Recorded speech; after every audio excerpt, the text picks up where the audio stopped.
Chers auditeurs, bonsoir. Bienvenue dans la seule émission de radio 100% OVNI. Mon nom est Olivier de Sédenin et ce soir j'ai le plaisir de vous présenter une interview d'un jeune ufologue québécois. Yann Vadnais, c'est son nom, va nous parler des rencontres du troisième type et des enlèvements par des extraterrestres au Canada. Avant de commencer, n'oubliez pas qu'une page Facebook de l'émission est disponible. En tapant les mots-clés UFO Conscience dans votre moteur de recherche préféré. À liker et à partager un maximum de monde. Allez, sans plus tarder, on rejoint mon invité. Bonsoir Yann Vadnais. Bonsoir. Bienvenue dans mon émission. Tu es un ufologue québécois, fondateur du Garpan et conférencier. C'est bien le cas.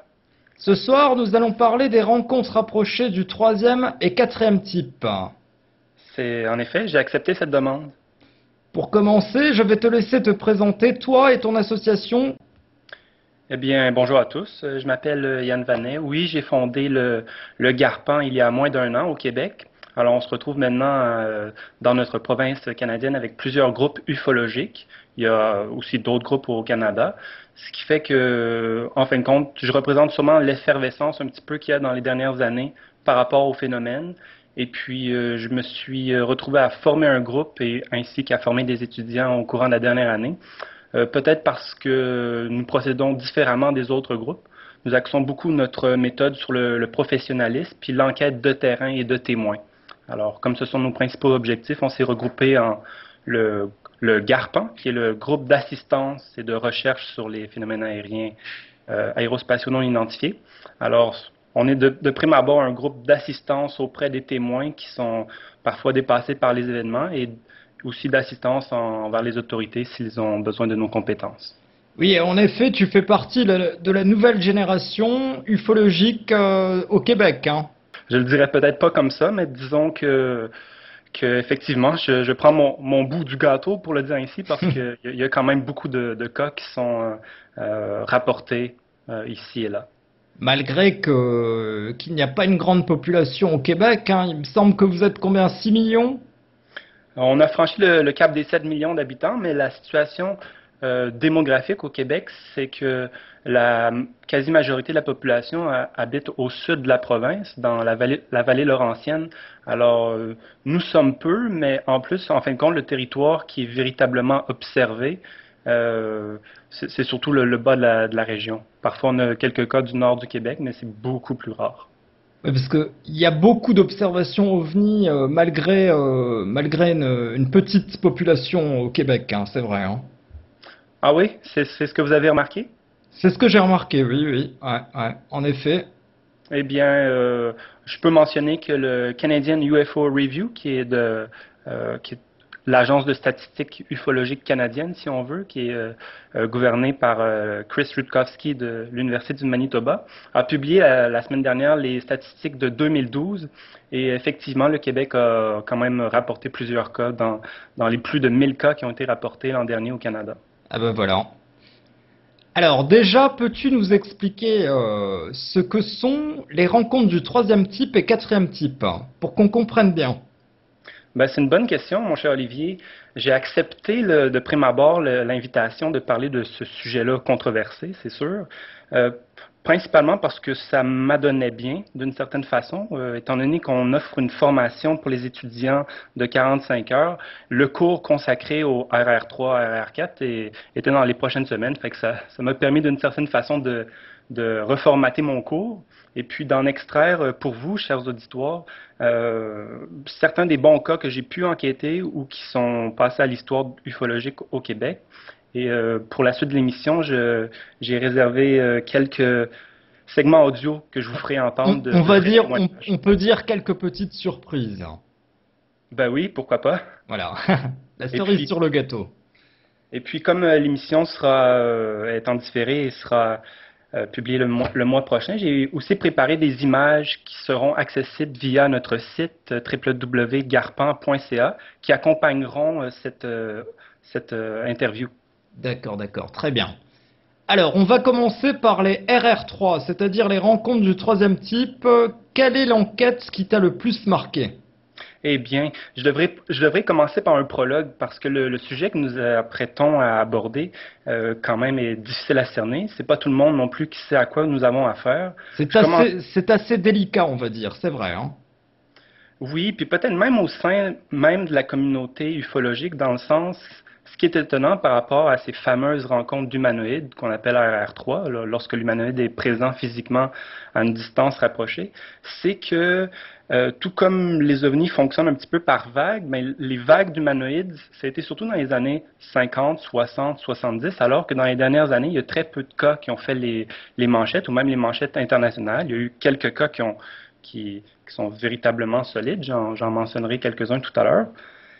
Mais de prime abord, ce que je voudrais attirer l'attention, c'est que d'où vient cette nomenclature-là de RR3, rencontre rapprochée, de troisième, quatrième type? Vous le savez, moi, Olivier?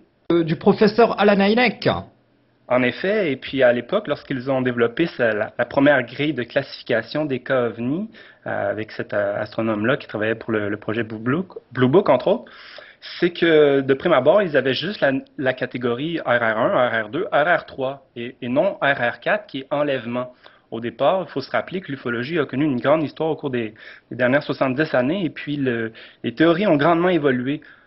Au départ, tout ce qui relevait des enlèvements, c'était des rapports qu'on recevait et qu'on jetait quasiment tout de suite aux poubelles. Alors on peut voir que ça a beaucoup évolué et de nos jours, dans la deux dernières décennies, il y a de plus en plus d'ufologues qui mettent de l'avant une cinquième catégorie qui était une RR5.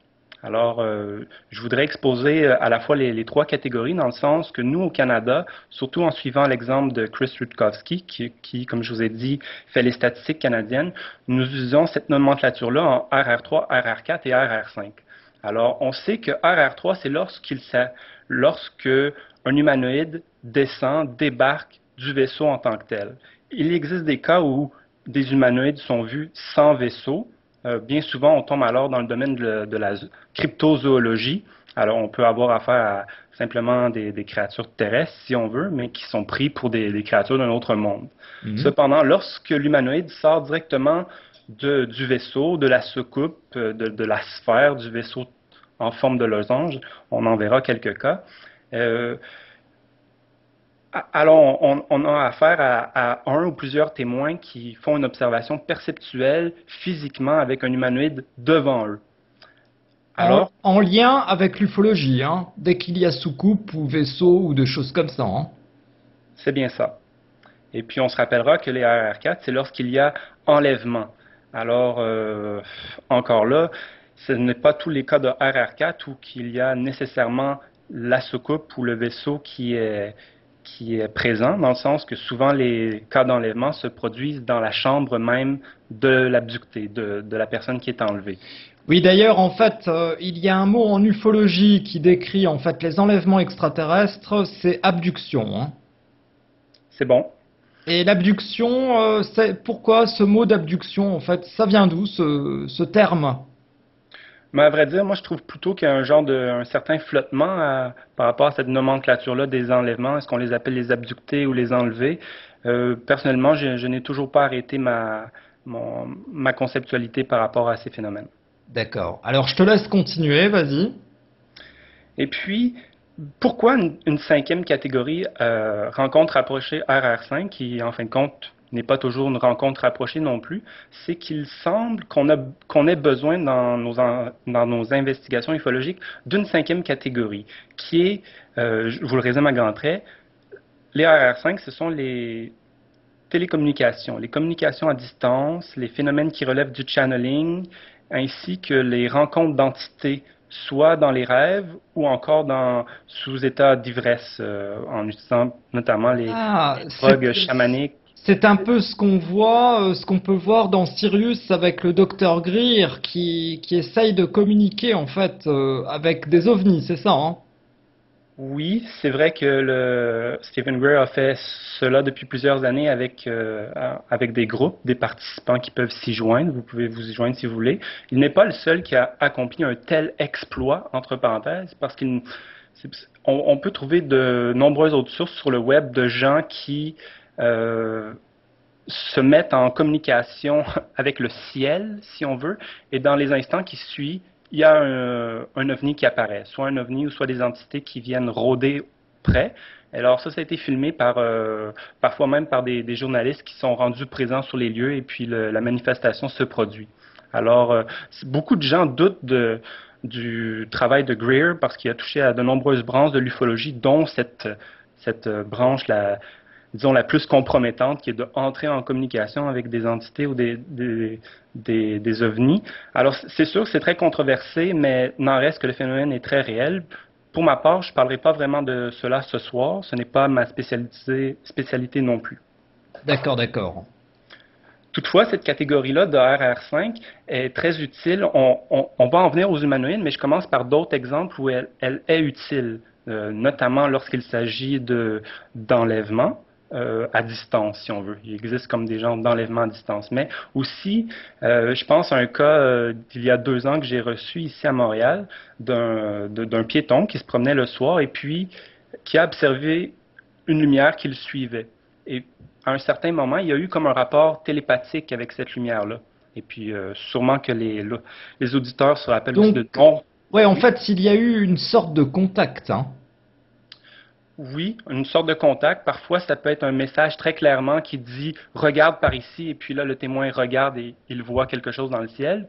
Ou parfois, c'est quelqu'un qui est en compagnie de d'autres gens qui voit quelque chose et là, il entend la voix qui dit « ne mentionne pas ma présence ». Très intéressant, très intéressant.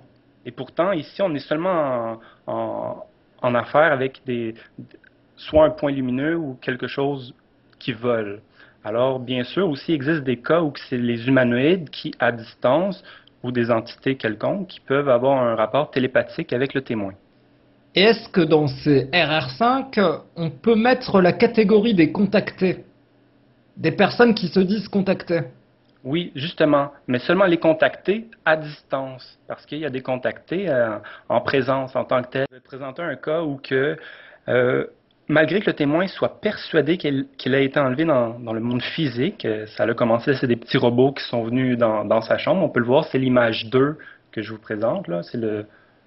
Alors, les petits robots sont venus dans sa chambre, ils l'ont fait sortir par la porte d'entrée alors qu'il y a quand même 7 personnes dans la maison, c'est un quartier résidentiel, et ils l'ont embarqué dans leur vaisseau en forme de losange. Il s'est fait enlever, retrouver sur une salle d'examination, et ils l'ont ramené sur Terre par la suite. Or, il n'y a aucune trace physique de ce que ce se soit passé, aucun témoin, malgré que le témoin soit tout à fait persuadé de son histoire et aussi que son histoire soit quand même très cohérente. Alors, qu'est-ce qu'on fait avec un cas comme ça? Est-ce que c'est véritablement une RR4 ou, comme Travis Walton, le fameux abducté américain, où là, c'est des témoins dans le monde réel, il y avait plus qu'une personne qui ont vu qui s'est fait enlever par le vaisseau. Oui, dans le cas de Travis Walton, ils étaient 5 bûcherons, hein, il me semble. Oui, c'est bien ça. Et ensuite de ça, comme on sait, l'abducté avait disparu durant plusieurs jours pour être retrouvé plus loin, désorienté, sans mémoire. Alors ça, ce type de phénomène-là, on a des témoignages comme ça qui nous viennent même du Moyen Âge, ou que c'est un villageois près du village. Je pense que c'est Jacques Vallée qui raconte ça. C'est un genre de panier lumineux qui atterrit près du village. Il y a des fées qui sortent du panier, prennent quelqu'un, le mettent dans le panier, qui s'élève. Et puis, cette personne-là est retrouvée plusieurs jours plus tard, encore une fois désorientée, sans se rappeler rien, et aussi avec ces fameuses marques bizarres-là sur le corps. Alors, c'est ça, pour terminer, au moins avoir clairement ces notions-là de RR3, RR4, RR5, je recomplète en disant, le cas que j'ai mentionné, ou que c'est quelqu'un qui est dans la rue, qui voit une lumière, qui communique avec lui, pour nous, on va le catégoriser, disons que la lumière est à moins de 200 mètres, RR1, mais aussi RR1, RR5, dans le sens qu'il y a eu télécommunication.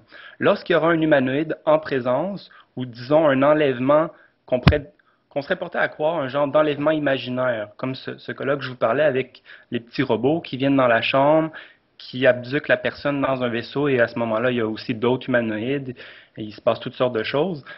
Puisqu'il n'y a aucune preuve tangible, aucune preuve physique, aucune preuve corporelle non plus, dans le sens que lorsque l'abducté est retourné sur Terre, il n'y avait aucune trace. C'est sûr que lors de l'enlèvement, il dit que quand il s'est réveillé sur la table d'examination, il avait mal aux ongles de pied et de main. Alors, J'y reviendrai tout à l'heure. D'accord, d'accord. Dans ce cas-là, on va le catégoriser. C'est ça, est-ce que c'est véritablement un RR4 qui s'est fait enlever physiquement ou on va dire RR5? Dans le sens que c'est comme un enlèvement, si on me le permet, un genre d'enlèvement imaginaire. Mais c'est pas Oui, imaginaire. c'est-à-dire que son corps est resté sur place, mais on pourrait dire que son âme, ou plutôt son esprit, aurait été abducté. C'est ça, en fait, ce que tu veux expliquer. C'est ce qu'on serait porté à croire parce que c'est quand même bon la façon que tu raisonnes, Olivier, dans le sens qu'on dirait que c'est ce que j'ai dit, mais il faut se dégager de ce carcan. Ben, c'est un carcan inévitable d'une certaine façon, où les choses se passent dans le monde physique, comme on dit, où elles se passent dans le psychisme, etc. Donc, si ce n'est pas un enlèvement physique, c'est un enlèvement psychique. Mais, On pourrait même dire sous forme de voyage astral. ou encore, comme certains prétendent. Mais cependant, lorsqu'on fait de l'investigation ufologique, il faut autant que possible se dégager de ces conceptions qui sont les nôtres, qui Voilà. reflètent à la fois la science de notre époque et nos conceptions du monde.